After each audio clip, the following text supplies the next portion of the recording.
Virtual dish में आपका स्वागत है। तो आज बनाएंगे हम विंटर स्पेशल गाजर मूली का अचार।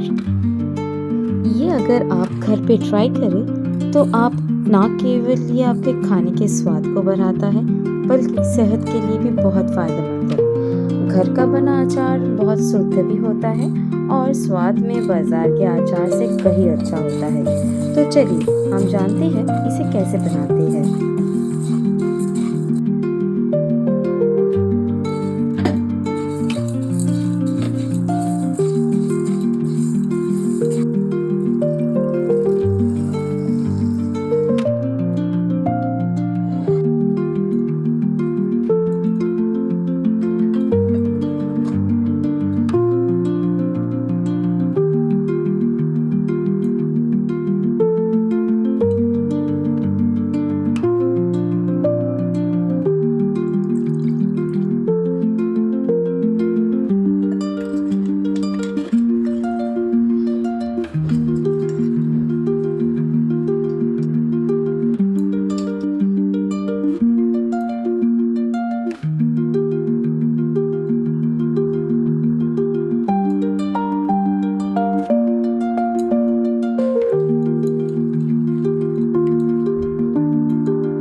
ये झटपट अचार बनकर तैयार है।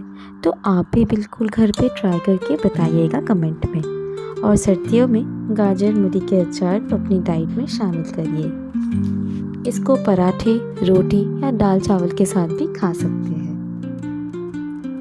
अगर ये वीडियो आप लोगों को अच्छा लगे तो ज़रूर कमेंट, लाइक एंड सब्सक्राइब कीजिएगा। Thank you for watching our video.